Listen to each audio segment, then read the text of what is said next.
is serious about our nation's security and our continued freedom and not focused on some of these woke mandates. While attention will be given in the future to provide back pay and look at benefits for those that were fired by Joe Biden, we've secured a major win for our nation's service members. I do want to thank Senate Republican leadership, including Senator McConnell and Senator Ernst, who serves on Senate Armed Services, and the colleagues that are here with me today. They have done an incredible job of working together to push this across the finish line. So with that, our speaking order, Senator Ernst, we'll go with you first. Thank you, Senator Blackburn, and thanks everyone for being here today as well. Just as Senator Blackburn has stated, we need a lethal fighting force, and our military prides itself on its ability to fight tonight. Yet, we're facing a major recruiting crisis, which is a national security risk. The Army, which is the branch that I proudly served in and led troops in, is now 20,000 short of its recruiting goals. In our Iowa Army National Guard alone, we've lost 51 service members since Biden ordered this COVID vaccine mandate. If we continue with the vaccine mandate, the Iowa Army National Guard could lose another nearly 400 members come this next summer.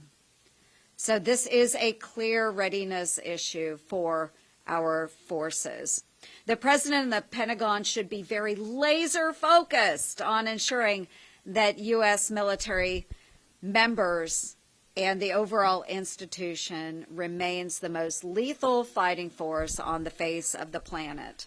So I am very proud today to stand with my Republican colleagues and announce that we've successfully removed this readiness burden from the defense bill.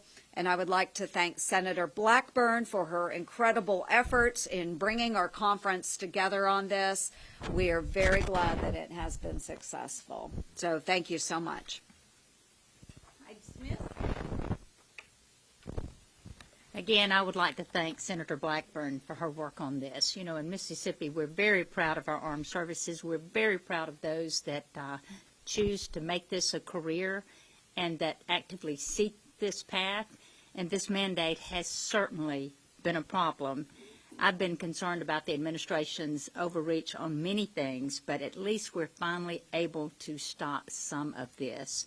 And as you've heard, in a time when recruitment and retention pose such huge challenges to our armed forces, this was just critical that this be brought to light, and President Biden's damaging vaccine mandate, it needs to be stopped. Rescinding these mandates will save thousands of service members from being wrongly terminated and allow them to focus on what they need to be focused on, and that's national security missions, what they signed up for. And ensuring that our service members are protected and equipped with the tools that they need to defend this country must be our top priority, not targeting those who do not want a COVID vaccine. So I am so grateful for our brave servicemen and women and everybody on this platform. We promise to you that we're going to stand for their freedoms just like they're standing for our freedoms. Thanks to Senator Blackburn for leading this effort that we've all supported. Military readiness, as you've heard, is a very fragile thing, particularly in an all-volunteer force. We need to make sure that we don't try to engage in social science experiments using our troops. And in this case, there was no individualized consideration given for what typically are pretty young, healthy service members. Just a broad mandate was issued, and of course, as you've heard, we've lost the ability to recruit to the levels that we need in order to maintain the readiness for the threats that Senator Blackburn pointed out all around the world. This world is getting more dangerous all the time, and we need to encourage more people to take the oath of a member of the United States military and to serve honorably defending our country. And so I'm, again, want to congratulate Senator Blackburn, Senator Ernst, and others who are standing here who support this important effort. And now we need to follow up and get back pay and reinstatement at some point. But this is a great victory, and I want to congratulate Senator Blackburn for her leadership. Brains? I too want to thank and congratulate Senator Blackburn for her leadership, for bringing us to this point of actually getting an outcome on fighting against this mandate. I also want to congratulate Senator Marshall for having the best holiday tie that I've seen so far this season. It's well done, sir. This is a huge win for America's heroes. I'm the son of a U.S. Marine. I think about the men and women who wear the uniform, who fight on our behalf to keep us free, to keep us safe. We're fighting on their behalf against this overreaching mandate. I want to tell you a story about a Montana Air Force family. A father who served in the Air Force, his sweet wife, 5 children. He served in Iraq, Afghanistan, and more. He's been battling, asking for a religious exemption regarding the COVID vaccine. And he's had denial after denial after denial. You think about a great hero like that who wants to stay focused on fighting our enemies, instead is fighting against the bureaucracy and this overreaching mandate of the Biden administration. And he's still fighting today, and we're still fighting with us. And we hope to get this signed into law so he can end that fight and stay focused on the true enemy out there, which my colleagues have talked about today. There's been a lot of discussion about what's going on with recruitment. Our focus should be on supporting our troops, making it easier to join the military, not harder. It's been mentioned, Army recruitment down 25%. This is a threat to our national security in terms of readiness when you have more leaving the military than are coming in. So I'm very proud to stand here with my colleagues today to repeal this overreaching mandate. We need to get the NDAA passed, signed into law with this huge win. I think this is one of the greatest Christmas presents we can give to the men and women in the U.S. military. Marshall? Thank you. America is ashamed of how this White House is treating our soldiers. Let me explain. 2 of my dad's uncles stormed the beaches at Normandy. My dad served, my brother served this country. I served this country. And now I'm the father of a soldier. And this is not how we treat our soldiers. I'm so proud of this caucus, the people standing beside me who helped to stop the dishonorable discharge. But that's not enough. Now we need to stop this vaccine mandate. We need to give the soldiers back pay and their families the back pay that they deserve as well. My colleagues will point out so many of the facts that are important, but I want to talk about the science for just a second. In the spring of 2020, I went and volunteered at a hospital in southwest Kansas. There were several big meat packing plants there, and the COVID virus was ripping through those packing plants. I walked into the hospital. It was cold, it was dark, and it was empty for the most part, except for the ICU. I went to the ICU. It had 8 beds, but 13 patients. And I quickly figured out that all those patients were probably in their 50s or 60s, most of which had type 2 diabetes. I picked up the phone and I called the CDC. I'm sure you're seeing the same thing, that this virus selects out people with type 2 diabetes and older people. So think about these folks that are in the ICU. They're living in trailer homes where there's 8, 12, 14, 16 people packed into a 2-bedroom trailer home, And though some of the family members had a cold, some flu symptoms, they weren't in the emergency room, they weren't being hospitalized. We knew early on that this virus impacts the elderly, people that have medical conditions, but not our youth that are in good health. And what we didn't know then, but certainly can confirm now, there's significant risk from taking this vaccine. Thousands of soldiers have taken this vaccine and now have medical complications. Some of them will never be able to serve the military of their country again because of the medical conditions that they've had from this vaccine. As a physician, no matter what I was prescribing, whether it was recommending a C-section or chemotherapy, it was my obligation to talk to the families about the risk and the benefits, the pros and the cons of a treatment. And every treatment, every vaccine has complications.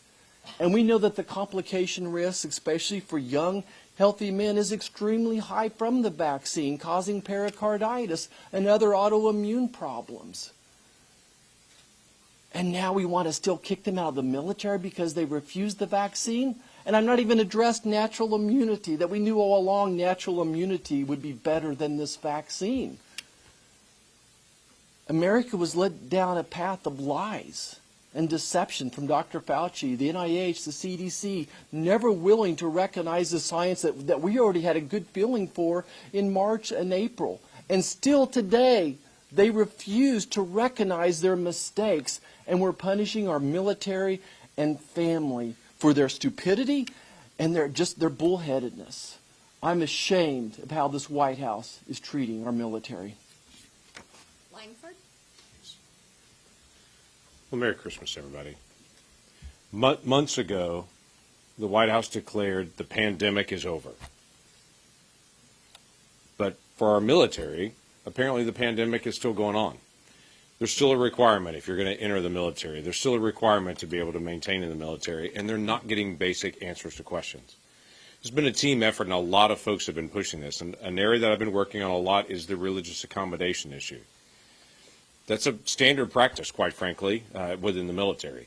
Within the military, they have chaplains. They know what religious accommodations are for certain individuals, and they're based on their faith. They need to keep a beard, or for certain individuals, they want to be able to wear a turban. They work through all these different processes. They've done the same thing with vaccines in the past, except in this one.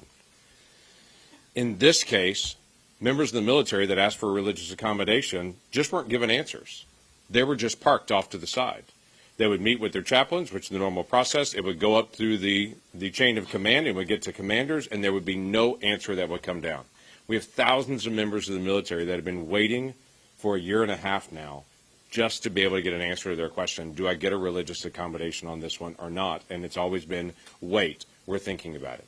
It's literally at any moment they could get that call, they could get that letter, they could get their knock over at their door to be able to say, you're out. And they've been living under that for a year and a half, basically feeling that their country does not want their service anymore. We have pilots that are in various training facilities around the country that they can't train other pilots because they've asked for a religious accommodation, and they've been told, no, I'm sorry, you can't get in an aircraft and to be able to fly with someone else to be able to train them. You've got to stay on the ground over here. So we're losing access to training pilots. We're losing access to additional individuals. And we've got folks that have served in the military 20, 25 years that have faithfully served their country that just want an answer to their question. This is finally beginning to get an answer to their question. Yes, we are grateful for your service. Yes, we honor your religious accommodation. Yes, that this is going to continue to move forward. I have held multiple DOD nominations dealing with the personnel policy side and said, I just want an answer to the question, when are these individuals going to get an answer to their question? And I'm not going to allow you to be able to put these folks into the Pentagon until the other individuals actually get an answer to their question. It's not trying to be hard-nosed. It's trying to say, please notice the families and what that they're going under that want to be able to faithfully serve their country. We're going to continue to be able to hold those until I get a clear answer from the Pentagon on that group of thousands of people in all branches of the military.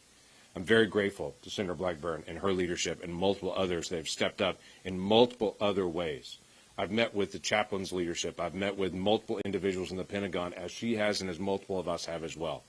Just saying, give the right to our members of the military to be able to serve their country. They're young, they're healthy, and quite frankly, Most of them have had COVID 3 times and have natural immunity and had no idea, even if they get it the next time, because they're asymptomatic. But yet in this process, they're saying, I'm sorry, that's not enough. And when I've asked the Pentagon, tell me where things are on natural immunity, what's your recognition, they will either say to me, we're not studying it. In other words, we don't want to know the answer. We have one answer and won't pursue the other one. Or they'll say, we're still thinking about that, what we're going to do. Well, we're going to help them think on that today. And to be able to say, let's honor all of those families. This is a very passionate, pro-military group of folks that are up here. That we're grateful for the leadership in the Pentagon. We're grateful for the folks that serve every day to be able to protect our nation. But we want to provide some guidance, because the guidance that's being given to the Pentagon is put these restrictions on our members of the military. And we want to stand with the leaders in the Pentagon and other places that are saying, we're ready to just get back to business and to be able to focus on the areas where we need to focus as a nation. So let's get back to that today. Let's get this NDAA passed, and let's stand with the members of our military. And best for last, Fisher. Thank you, Senator Blackburn, for being a leader and a strong voice on this issue. You have pulled a diverse group of senators together in order to work on this and to get results. And so thank you for your leadership in it. I recently attended the Reagan National Defense Forum in California. And the forum does a poll every year on the public's views of the military and defense issues. And in this year's poll, only 48% of people said that they have a great deal of confidence in the military of the United States. That's down from 70% in 2018. That lack of confidence is very, very concerning. And as policymakers, I think we have to reflect on what is causing that. Is it because of policies that the Department of Defense has put out? Is it because of policies by this administration? Is that causing this distrust of our own military? Is that a reason why we're seeing recruitment down in the military? The number of young Americans that are joining the military, it's reaching record lows. I can tell you from personal experience, we've just in my office, in my state office, we've gone through the applications for our military academies. And we've seen a drop in those that are applying for military academies, those appointments. And while it's a small number, my concern is, where are we going to find the leaders for our military tomorrow if we can't turn that around somehow? If we can't maintain the readiness of our military, it's going to be extremely difficult for the United States to be able to tackle the growing threats that we see as this country. So I thank Senator Blackburn and I thank my colleagues that we are addressing what I believe are one of the reasons that we're not able to meet recruitment numbers, and that is the COVID vaccine. So I agree, we need to get the NDAA passed for many reasons, and I am very pleased that this is going to be part of it. All right, we'll take a couple of, Julie? Senator Blackburn, Senator Floyd mentioned back pay reinstatement. What kind of pressure are you all going to be putting on the administration to make that happen at next Congress? And second, can I ask you about TikTok after that? Yeah, let's do this first. This is when you look at how we go forward, that's going to be a discussion for another day. The important thing is to get this mandate off our men and women in uniform. That is what we're working on today. And then later you've got Senator Ernst on the committee. Senator Fisher is on the committee. And I think that'll be part of a broader discussion. Thank you. And on TikTok, I know you Yeah. make a lot of efforts, not only on TikTok, but other social media. Let me come back to that. I saw Eric's hand up. Go ahead. Yes, Senator. Have you talked to any of these service members in the fact of, do they want to come back? Do they feel betrayed? And then I also have a second question. Yes, they want to come back. many of them, and whether they're guardsmen or they're active duty, some of them had medical requests. We looked at the Army. If you take just the Army, I think it was, and I think that Senator Langford can drill down a little bit further for you on the numbers. I think it is, with the Army, 0.0044 of the medical exemption requests are approved, and on the religious liberty, I think it is 0.0047 that are approved. So that is the reason for saying, look, pandemic's over. This is an emergency use authorization. Let's stand with our men and women in uniform. Let's get these recruiting numbers back up. Let's focus on readiness, and let's focus on doing right. Let our service honor their service.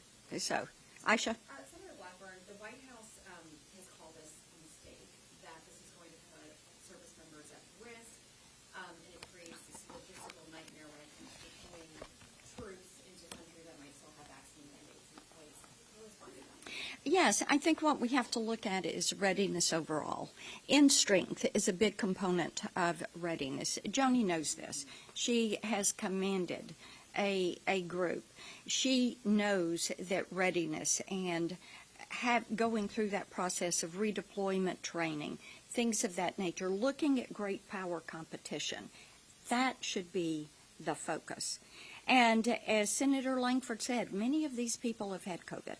They have had it several times, and they have that natural immunity. And what they're saying to the military is, work with me on this. And we are asking the DOD to, in good faith, work with our military. So, and back to TikTok. Obviously, last night, by unanimous consent, Senator Hawley, I know Right. you were on that effort, his bill passed banning it on government phones. But how big of a priority will this be for yourselves, for the rest of Republicans, next Congress? It seems like an area where you can actually get bipartisan cooperation. The actions that we have taken in the Senate are actions that we have come to in large part because of the work that Senator Blumenthal and I have done at Consumer Protection Data Security. What we know about TikTok is they are owned in large part by ByteDance. ByteDance is owned in part by the Chinese Communist Party. Therefore, they have access to the data and information that TikTok is putting on their side. TikTok China is an educational platform. TikTok US is not. And we know that faces are being mapped, that keystrokes are being kept, they are tracking, they are surveilling, they are building a profile. So parents, get your kids off of this. And since we know that the CCP is doing this, it is appropriate that all federal government phones, like our military and our foreign service already, that they do not have this app on their phone. I can really commend Senator Rubio for his efforts. He has been on this. As you said, several others have joined in that effort. There is a growing awareness that the social media platforms have proven they cannot regulate themselves, and that it is going to take Congress stepping up and putting in place the appropriate guardrails to protect consumer privacy, data security, and to protect our children online. I think they're giving me the go sign. So, Eric, go ahead. The NDAA, it still has provisions in the NDAA to allow service members to use taxpayer money to go to travel to another state if the state bans abortions. Are Republicans planning to address this? Yes, we will. We certainly will. Thank you all. Is it in the form Yeah. of an amendment vote? Yeah, amendment. We'll find some. Aisha. I just wondered what you thought about Senator Mark Warner's idea of the DOJ regulating TikTok instead of this overall ban. I think we need one set of rules for the entire ecosystem, one regulator. Our privacy data security regulator has been the